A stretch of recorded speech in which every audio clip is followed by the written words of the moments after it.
now we're really here at the second part of the program, having talked about the depopulation plan, and the world would really look hopeless were it not for some positive developments which are taking place at a global scale. And could you bring us into that? What have you found as a scientist that is countering this bombardment of Fukushima radiation by using the HAARP system and all of the other depopulation? What program is countering this attempted depopulation of the planet by the Jesuit matrix Illuminati system? Well, let's go back to the polar vortex that we've already talked about. And that was a storm, a nuclear typhoon that was created offshore from Fukushima. And while I was watching them move that typhoon into place next to Fukushima so that it could load up with the that horrible radiation, and I mean load up, I was looking at the South China Sea, which is between Japan and the coastline of China. And then Russia is a little bit more to the north, Kamchatka and that region. And I noticed a high pressure zone all along the coast, the China coast and the Russian coast, that was preventing, it was a barrier preventing the Fukushima radiation plume from going across China and Russia. And Russia, of course, because they've done so many bomb tests and they helped co-develop HAARP. Well, I think we helped co-develop HAARP during the Cold War secretly with the Soviet Union, and they did it at Livermore Nuclear Weapons Lab where I worked. Of course, I never heard about it. Nobody did, except the insiders. But it took me 5 years to find the facility where HAARP was developed, and I finally discovered it was at Livermore. And so I was really shocked, and I've been wondering if any countries are preventing the Fukushima radiation from entering their territory. And sure enough, there it was with this nuclear typhoon, that barrier was along the coastlines. And what it is they use a HAARP beam to heat up the air wherever they want a high pressure zone, and then anything cooler, it's all fluid dynamics, anything cooler, colder air plumes or whatever, they flow away from it or around it, but they don't cross that high pressure zone. And so I've been seeing a lot of that by Russia and some by China. They're not letting the Fukushima radiation damage their populations. And so that really impressed me. And I said, so Putin is not going to allow his Russian people to be exposed. And that was very, very exciting. And I knew it was really happening because I could see it with my own eyes. And I haven't seen any other world leaders doing it. The U.S. military and government is pumping as much radiation at the highest levels across America as they can. So that was one thing. Then I also read in the papers or in the media, it was reported that Putin was discontinuing or abolishing GMO in Russia, and that he would be phasing it out. And he said, well, we can do that this way or that way or whatever, and we're not violating any international treaties. And so you say everything he does, because he has a degree in international law and diplomacy, Everything is carefully thought out, and he never violates international laws or laws. He's very, very, very strictly by the law and the Constitution. So I said, well, that's a really good sign. No GMO. Now, the next thing that happened is in the middle of November 2014, just a couple of weeks ago, Putin had the NGOs investigated, the non-governmental organizations or the activist organizations, and they're the same people, and they're funded by the same people, the New World Order, and they're supposed to be activists who are addressing environmental or human rights issues, but they're actually funded by the New World Order, and they're acting in the countries where they're registered against the interests of the government and the citizens in those countries. In other words, they're there with a mask or a disguise saying that they're there to help the people, but in fact, they're there to hurt the people for the New World Order. So Putin investigated them, and this is the second time that he's done that. And this is in particular with relationship to the Ukraine eastern zone region where the war and the battles are being carried out now. And all these activist organizations, NGOs, are infiltrated with, a lot of them have Israelis or dual citizen Israeli Americans at the top. The Occupy movement was infiltrated. All of the flotillas for Palestine were all operated by Israeli and U.S. Ashkenaz Jews who changed their names to Palestinian names. And this was discovered on the morning that a flotilla was leaving from Limassol in Cyprus, and Peter Eyre, who is a British gentleman who was in intelligence in the British Navy, and then he went on and did oil and gas consulting in the Middle East and Southeast Asia. And he and I worked together for a couple of years. He's great. And he investigated all of those leaders in the flotilla movement, and he said they're all Ashkenaz Jews or dual citizens, U.S. and Israeli, almost all of them. And they were hitting on him and sabotaging him and undermining him, and at the last minute they wouldn't let him on the ship.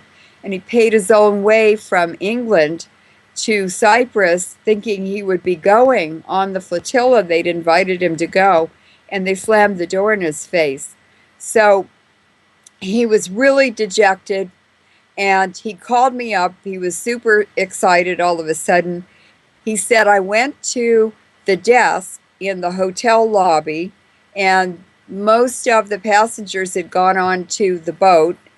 And he said, I noticed a passenger list taped to the desk in the hotel lobby where everybody had been staying. And he said, so I put my arm over it and peeled it off and rolled it up and put it in my pocket. And he called me up and he sent me the whole list. And my God, there were their real names, Israeli names, and Israeli passports. And even the Americans who had been posing as Palestinians had Jewish names.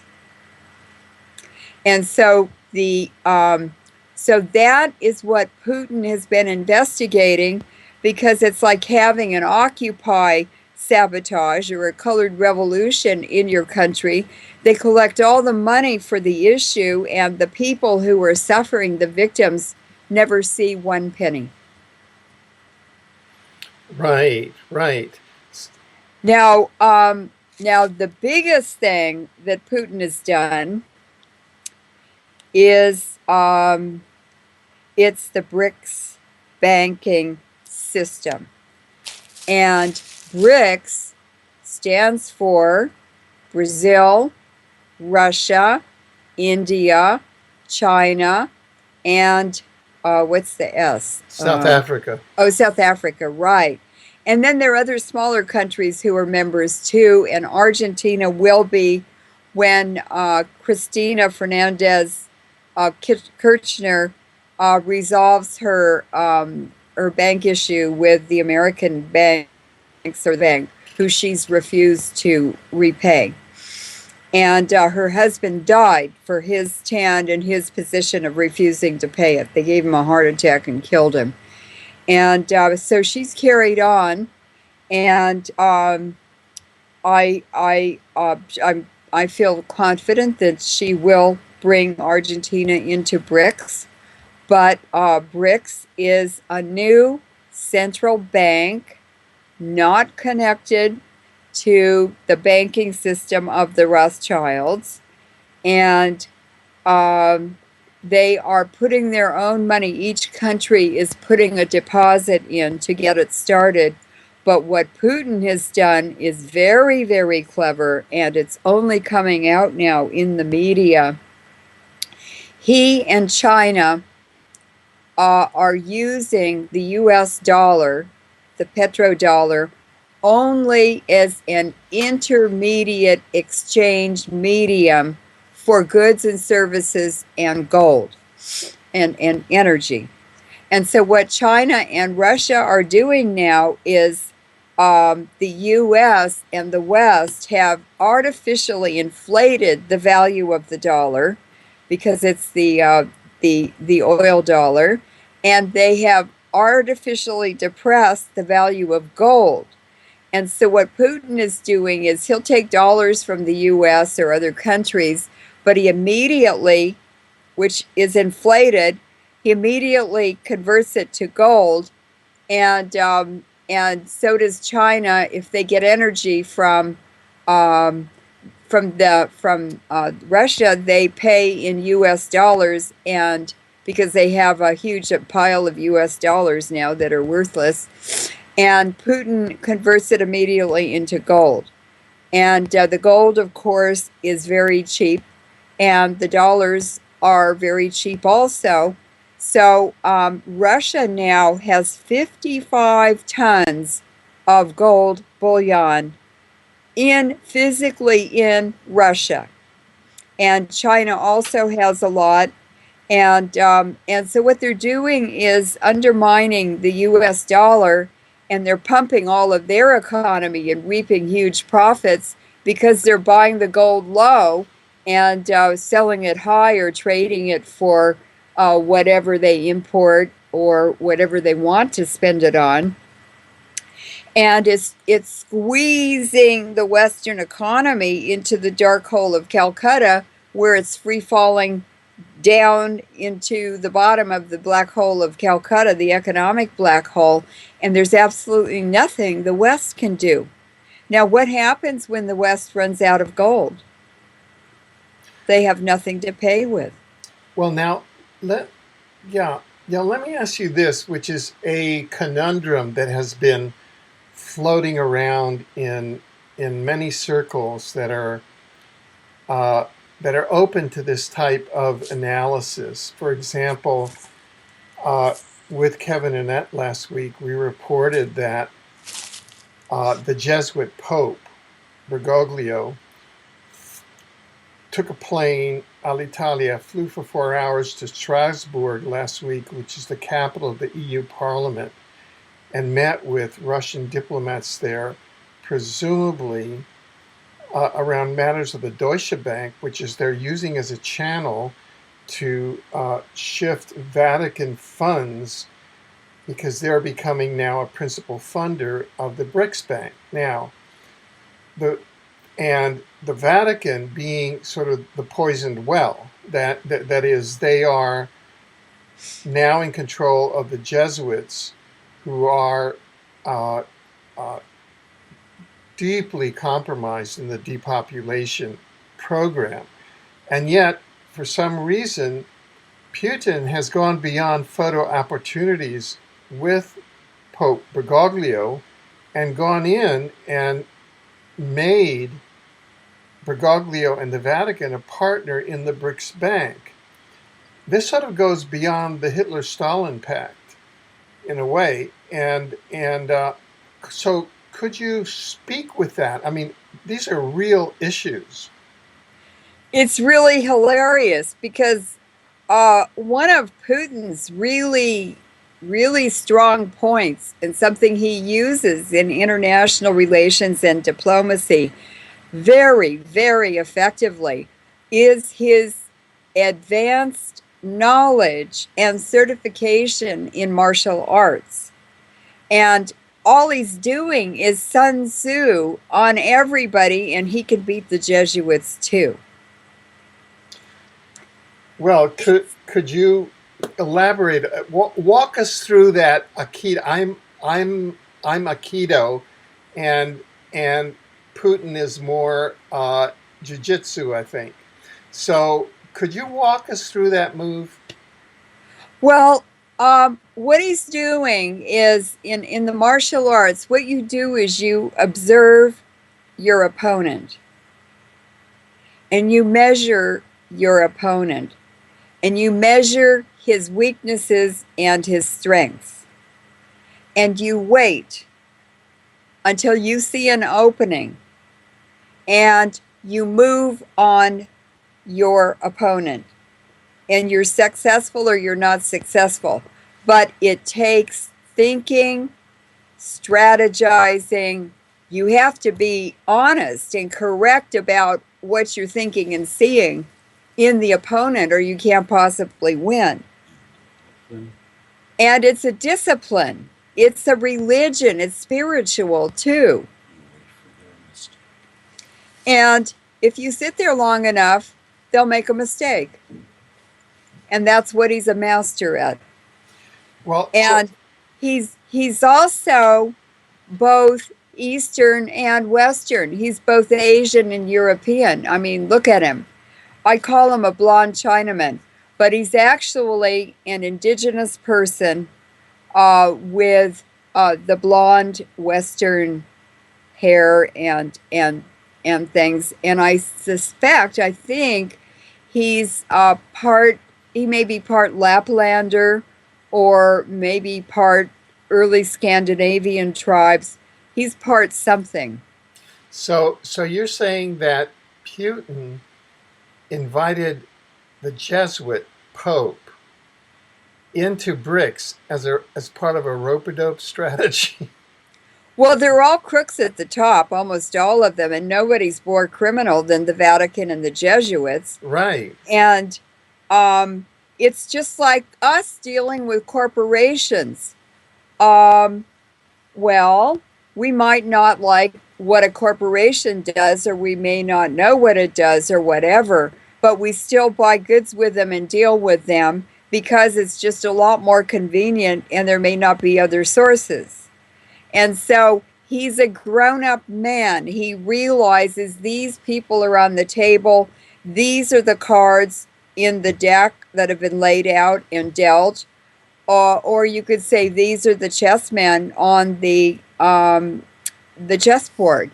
And so he really has a lot of fun and self-confidence and inner strength because he takes all of them, engages with them, and then he slowly uses his Aikido to turn their energy, which they're turning towards him, they're turning it on to him, he turns it to his advantage.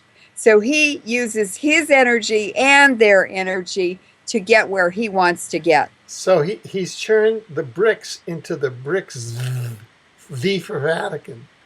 No, he's not at all. We will have to wait and see how he plays this. He plays on all kinds of levels. Don't ever play chess with a Russian. In 3 moves, you will be in jail or in prison, or you will have no men on the board. So what I'm saying is, you don't feel at all uneasy about this. You feel good. No, look what he did with Berlusconi. Yeah, Berlusconi. He and Berlusconi are really good friends, and Berlusconi's just a mafia racketeer. Well, I mean, the ruling elite stay in power on two legs. They stand on two legs, organized crime and the military. So it's just realistic that in the position he's in on the main stage, he's the czar of the whole world now. You mean He who is is? Putin, Of the whole world or of Russia? the whole world, Or of the underdeveloped world? all of the world. He's a czar of the whole world? How? Well, because he's standing there doing nothing, and the New World Order is using him in this conflict in the Ukraine and the all of the sanctions and everything to shut down the Western economy. He's not getting hurt. Right, right. It's So hurting. he It's he bankrupt. is It's he is bankrupting. Wait, wait. yeah, sorry. It's bankrupting NATO. It's bankrupting the U.S. It's bankrupting the EU, and it destroyed Angela Merkel's career. Right. So that you can look at Putin as the law. That is, you don't break the law, you break yourselves against the law. And by Well, standing up for what's right, let me finish this thought. By standing up for what's right, and the Western powers trying to do a depopulation plan and false flags, and Putin not permitting it, then the Western powers are just breaking themselves against the law. Is that basically the equation that's happening? oh, well, they're falling on their own petard. In other words, they're falling on their own swords, Yeah, and they will destroy themselves because no one can destroy you. Only you can destroy yourself. right. So the rot always happens from within. And so we have traitors all over the United States now. It's an infestation of marmots who are infected with all kinds of insects and diseases, and they're spreading that infection all over America. The U.S., no government, no country is strong enough to withstand that if it's over a prolonged period. And look at all the technologies. Look at the advanced weapons they have now. They have made the battlefield from the very tiniest molecule in your body all the way to the most horrendous nuclear and electromagnetic weapons. When you say they, Every, who everything on this planet and in this universe is weaponized now. were by the U.S. You're saying? It's by the Oh, Jesuits by the and Jesuits. those who support them and are agents for them. Those are the Zionists, who are fascists, and then they are protected. The Jesuits and the Zionists are protected by the Masons, Right, Freemasons. right. And so it's a triumvirate. It's a collaboration and cooperation that was set up long, long time ago, Yeah, thousands of years ago. with the And monarchies. yeah. And so it just keeps rolling forward, and they just change the names, and they bring Fidel Castro out on the stage for the Farneses, and then they brought Alessio Farnese out to be Pope when he was 17 in Italy. That was at the beginning of the Renaissance. And so you see, it's all very planned, very, very, very well planned. And all of the federal buildings, the Pentagon, the Washington's Monument, all of that federal part of the downtown Washington, D.C., is all owned and run by the Farnese family, who are that's the Iranians at the top of the Jesuits. Right. And you can see, and if you go into Congress, the Congress building, you can see fasces. Fasces are bundles of sticks or spears that are bound together usually with a war hatchet coming out of the top. And those are on the diadem of the where the Speaker of the House gets up at the podium, and those are on the columns right behind him. They're on statues of George Washington. There are paintings with those fasces painted in. Those are from the ancient Central Asian equestrian warriors. That's a tradition that goes back to where the Farneses and the Jesuits came from. Right. Well, let's go back to Putin's plan, Yes, because I think that we've been using template in kind of a negative sense. And I'd like to flip this over because it seems to me that Putin's plan is a template for life. it's not a template. It's never been done before. I see. That's why it's so powerful. You see, these trained Zionists and Freemasons and everything, these rocker and rollers who keep this whole agenda going for the top level of the Jesuits, they can only deal with scripted plays that they're in, like I say, global nuclear kabuki theater. So they have a role to play in a costume and they know what to do. They're told what to do. But when you go off script on them, you have to be very original, you have to be extremely intelligent, and you have to have a very high level of spiritual connection to reality. And and so that is exactly what Putin is. So he's come in with the new passion play that nobody's ever seen before, and it's not on their stage, so they don't even know where the chairs are to watch it. And you should see the photograph, which I think I sent you, at the G20 meeting in Australia. And there was all this huff and puff and media stuff about Putin left early. He ran away from the meeting with his tail between his legs. They wiped him out, blah, blah, blah. No, he wiped them out.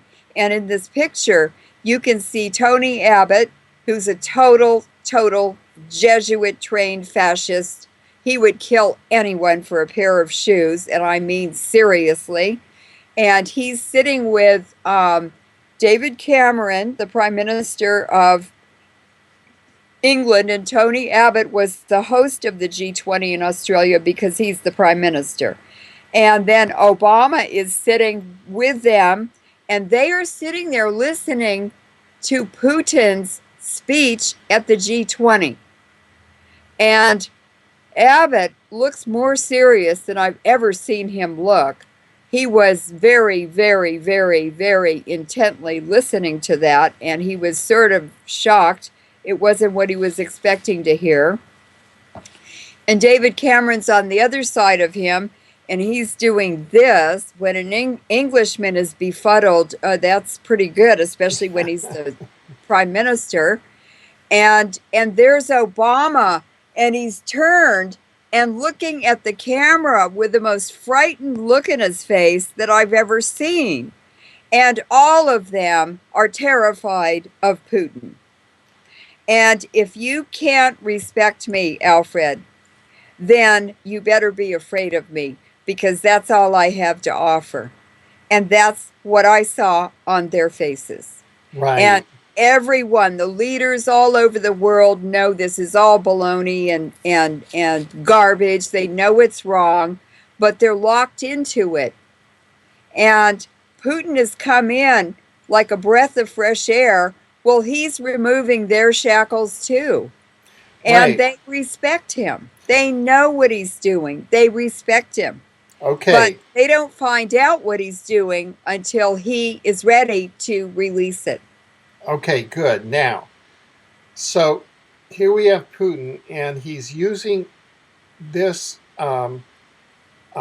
plan, which is to put up a high-pressure radiation fence to keep out the HAARP nuclear kill zone, Right. which the rest of the world, mainly the northern hemisphere, but it's getting down to the southern hemisphere as well, is being killed off by this high-level plan in which all the Western powers are cooperating, and all the governments of the Western powers are cooperating, and all the media of the Western powers are cooperating. Secondly, he's abolished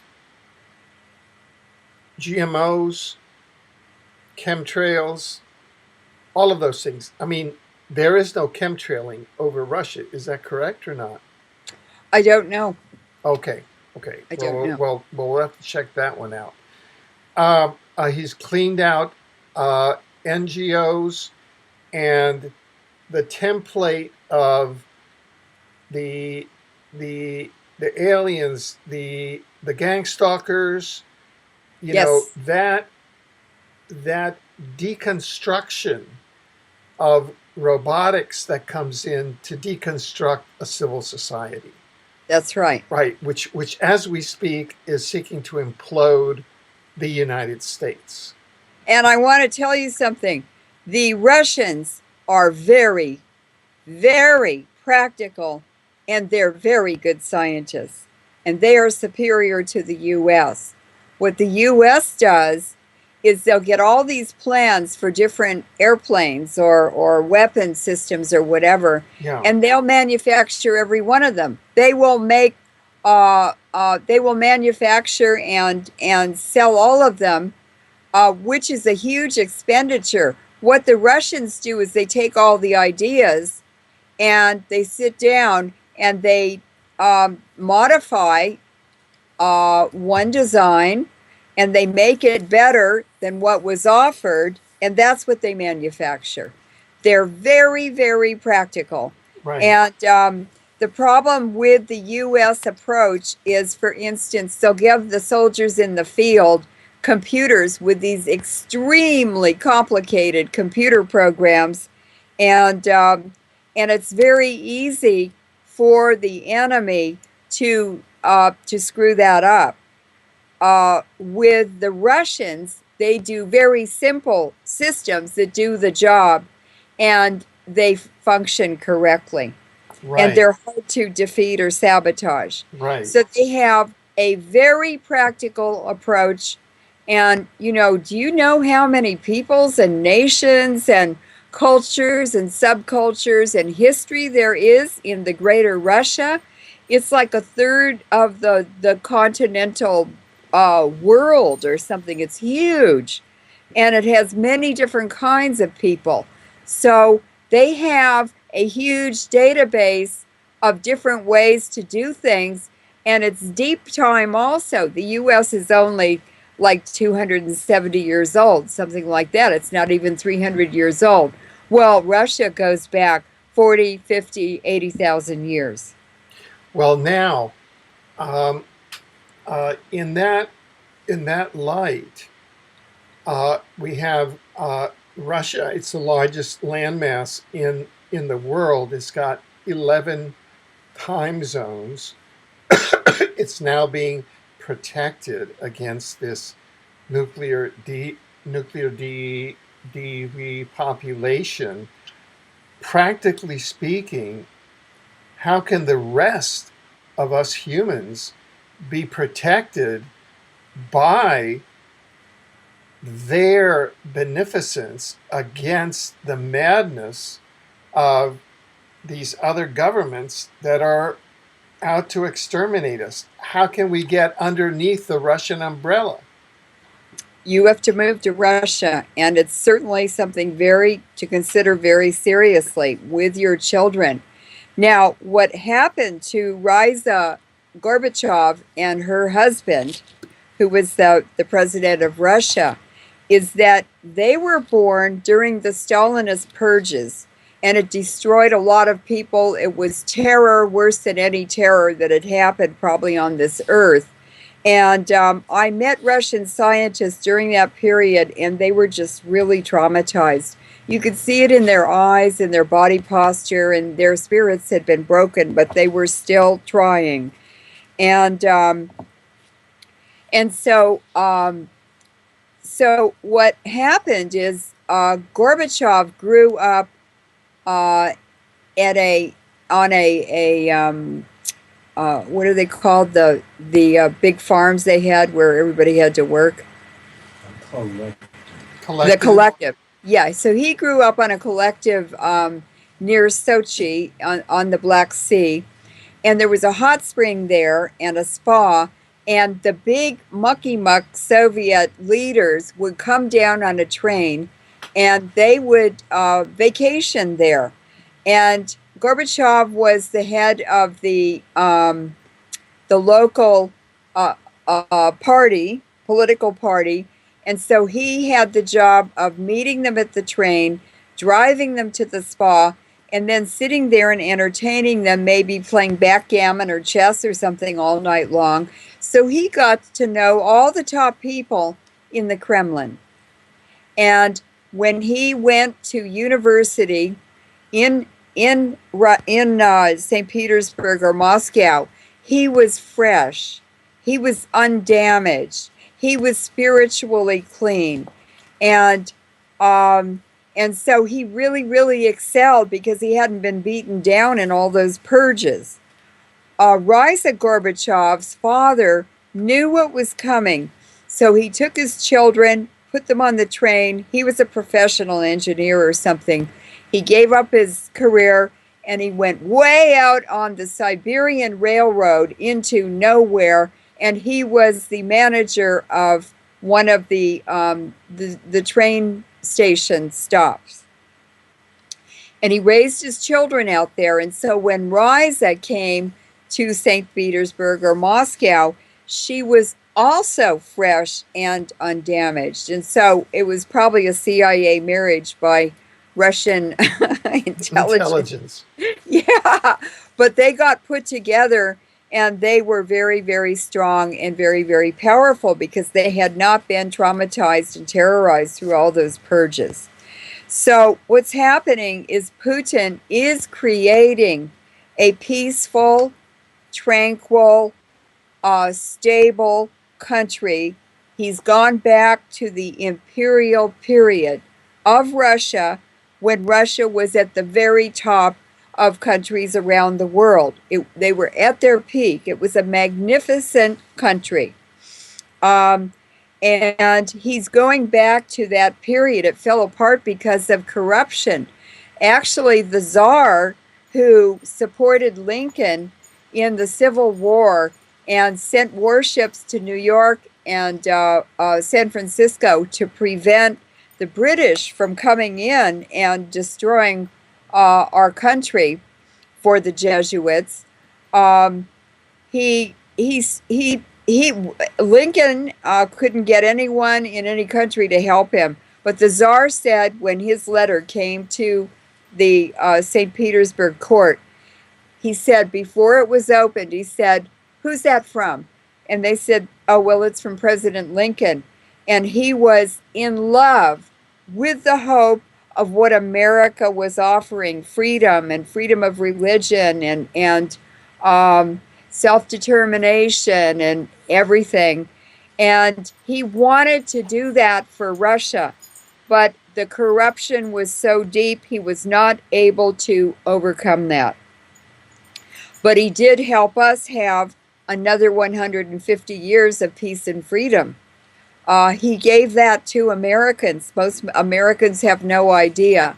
And so we really do owe Russia an awful lot, and not just a big thank you.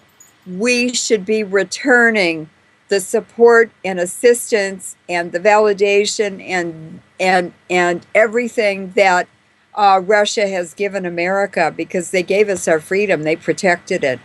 And it's not fair to make wild allegations and say things that aren't true and demonize him when he's helping the very people who are demonizing him. That's how far this has gone. It's how stupid it is, and it's how lethal and pathogenic it is. Well, we have a situation now where, through using geoengineering, geoengineering is just a tool for depopulation using ionizing radiation, as we just said, together with the chemtrails, with all the toxic metals in them, together with the food, the GMOs, all of the other toxic elements. the vaccines. There's some vaccines that now attack the DNA. That's what those NATO papers were about. Yeah, That I the yeah, no, titles. sure. So we in the non-Russian population, which I think that Russia was depopulated. You had, they have a tremendous history. Actually, the Tsar was brought down, as you know, by the Rothschilds and by Skull and Bones, by Averell Harriman of Skull and Bones, so that there was a tremendous genocide by the Bolsheviks. That was, And that's part of the history that I wanted to mention. Since yeah, Imperial Russia was taken down, it was by Brooklyn basement Ashkenaz Jews who worked for the Rothschilds, and they went over there and changed their names to Russian names and overthrew the Tsar. And since then, everything has been a mess. I was in the Soviet Union when it was still Soviet, and it really it really was disappointing. I mean, it wasn't a system I was used to, but I don't want to badmouth a country or a culture or anything. The people of Russia didn't ask for that. It was imposed on them by the Jesuits and the Zionists who worked for the Jesuits. Now, following the Bolshevik Revolution were 20 or 30 years of genocide of ethnic Russian Orthodox Christians. Over 70 million were killed between the Bolshevik Revolution and World War II. That's a huge genocide. On top of that, at the end of the 1920s, Stalin wanted to take back the land in the Ukraine. Oh, it's vast, lush, rich river bottom, floodplain that is so great for growing grain and everything. And the Ukraine is just the breadbasket of Europe and Russia. And it's absolutely beautiful. But those peasants would not join the Russian Revolution, the Bolshevik Revolution, unless they were given land. They had been serfs for centuries, slaves. And so they were given land, and Stalin came back in the 40s and no, the 20s, and wanted the land back because he wanted to build communes all over the Soviet Union. And the peasants in the Ukraine refused to give back their land. They said, no, we fought in the revolution and this was given to us and we want to pass it on to our children. And so what Stalin did was he starved them to death. 5 million Ukrainians, Russians died in the Holodomor starvation period, famine, that was engineered. It was in the winter of 1932 to 33, I believe. And that was a template because the same exact famine was carried out in America.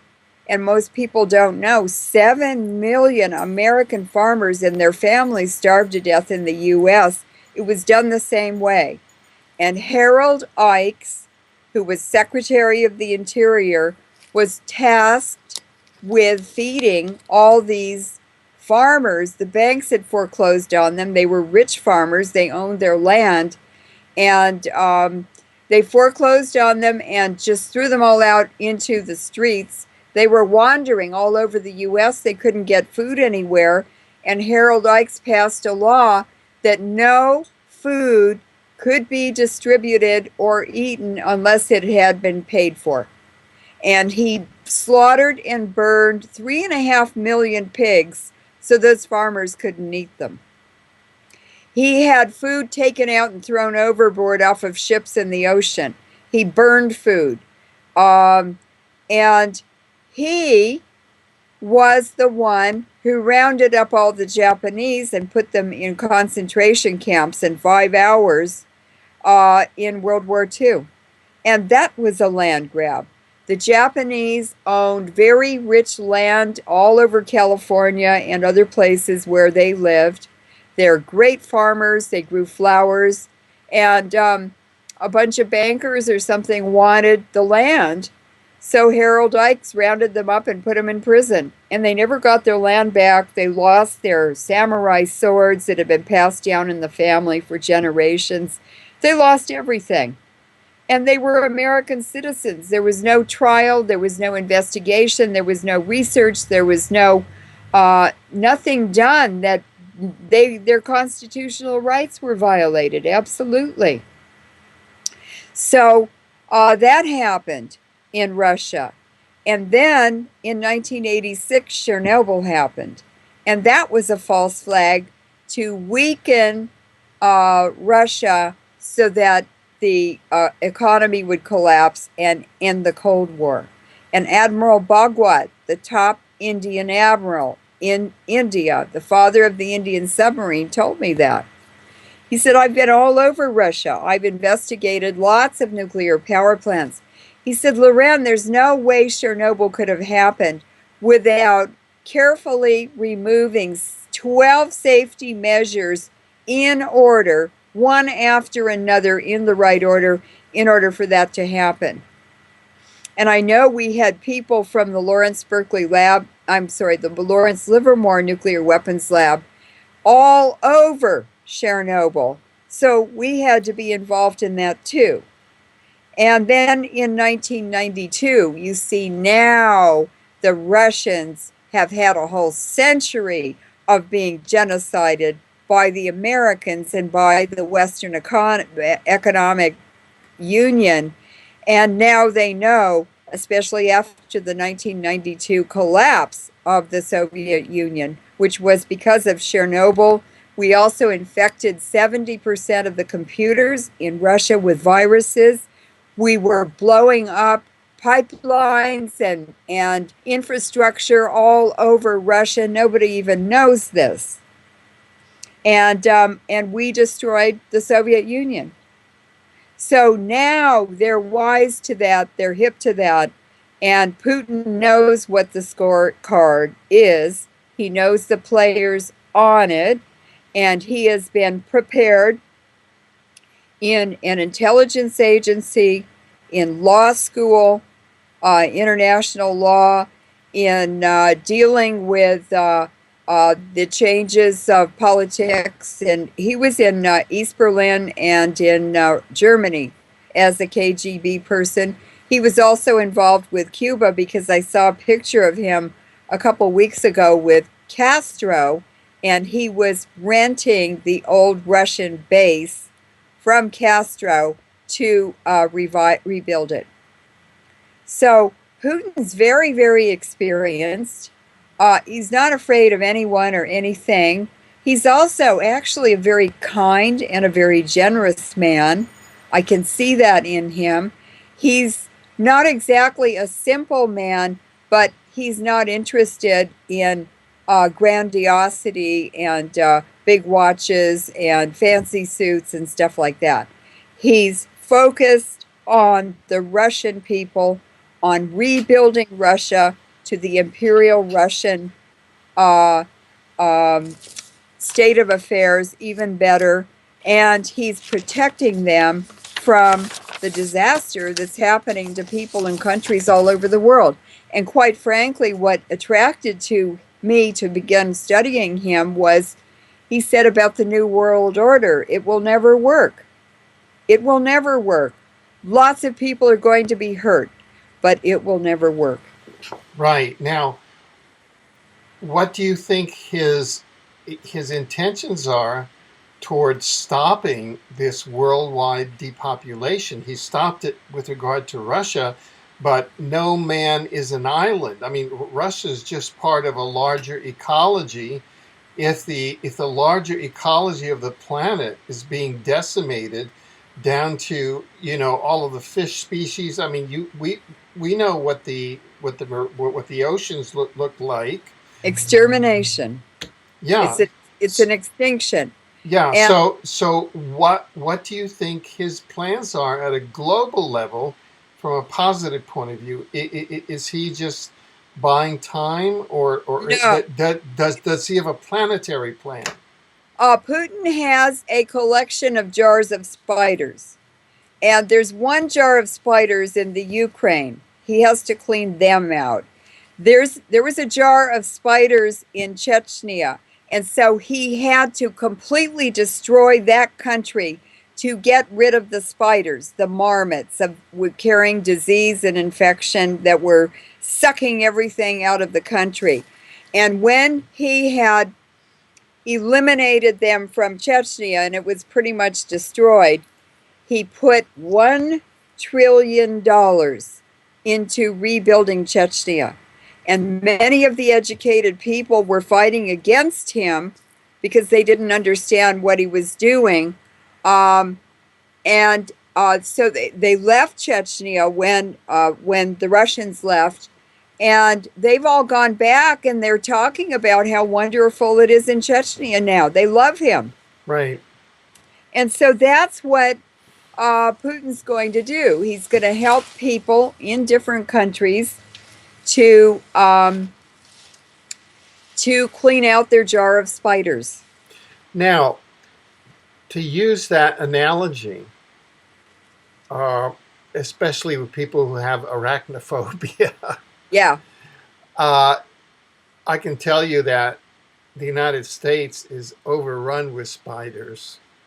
there's lots of spiders, but as soon as there's nothing for them to feed on, they leave. They run so fast. So when they've consumed America, we'll just start again. I see. And the radiation, however, is a real game changer because I got a map of European IQ by country. Uh-huh. And you can see in the countries that have been devastated and were very contaminated by Chernobyl how much the IQ has dropped. And it happens to follow the borders of countries that were war zones. So it has to be the radiation. But I knew that was going to happen anyway.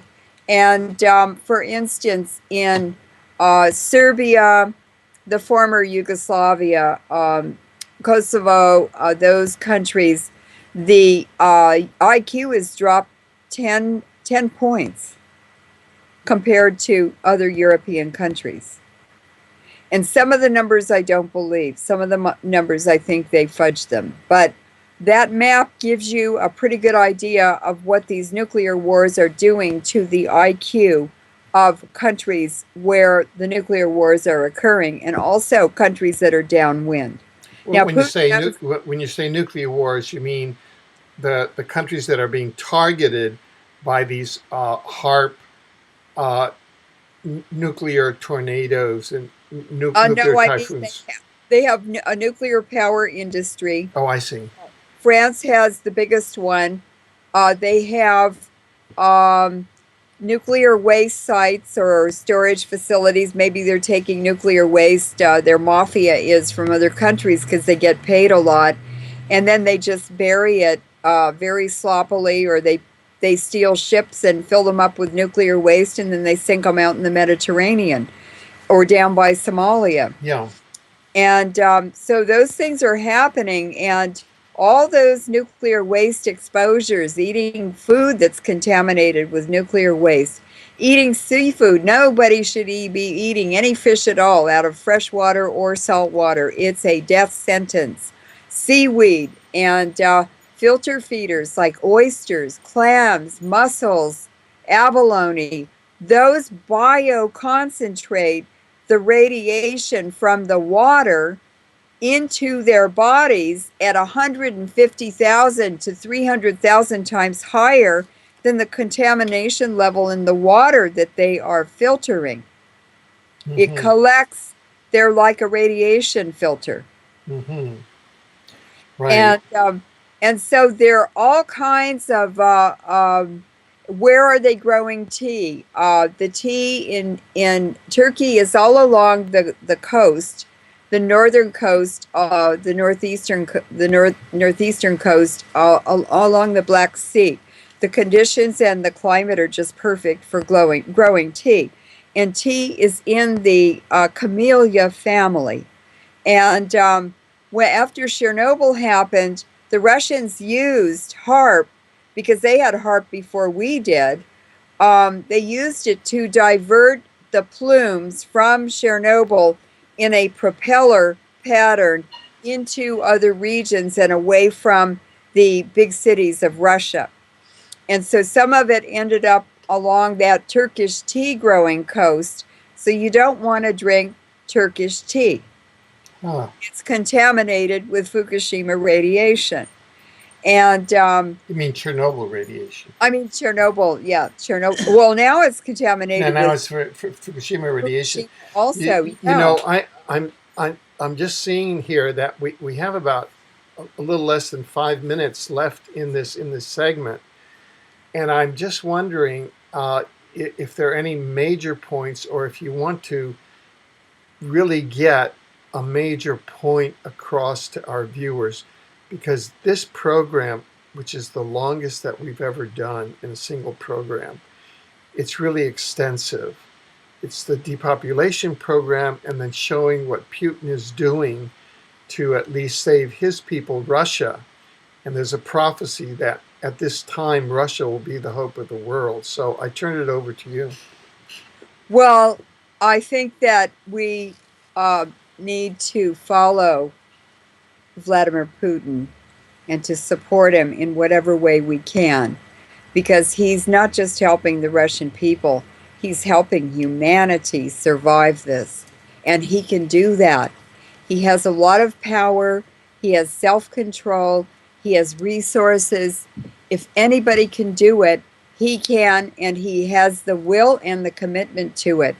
And another thing that tipped me off about him is he had these oligarchs and people around him in the first 10 years of his time in office as president. And what he's doing now is weeding out those people who will not fit into the program that he has planned for the future. And so the oligarchs, the butt kissers, who kiss up to him, the people who don't have a lot of integrity and resources and the things he needs to carry out his plan are being purged now. And the thing that tipped me off was that there was in the news about a year or two ago that his Minister of Transportation, whose name is Shoigu, General Shoigu, was moved to the office of Secretary of Defense, Minister of Defense. And so he now, guess what he is? He's an ethnic Mongolian who was born in a yurt and lived as a nomad as a child in the very oil and gas fields that Putin is trying to preserve. And Putin is also indigenous. I can tell by his body shape and his body type and what he says. And so these two men are going to make this happen the right way for the right people, and we have to support them. We have to trust them, and we have to do whatever we can to expand his influence, to share his wisdom, and we can do that. Well, thank you. You know, this is, I think that this is one of the more hopeful endings of our programs that dealt with the Fukushima issues. And so I really want to thank you for that. And I want to thank you, Leuren, for taking this time out to be with us. And I'm looking forward to your joining us again in the future as all of these events develop, especially the different aspects of Putin's plan. So thank you very much.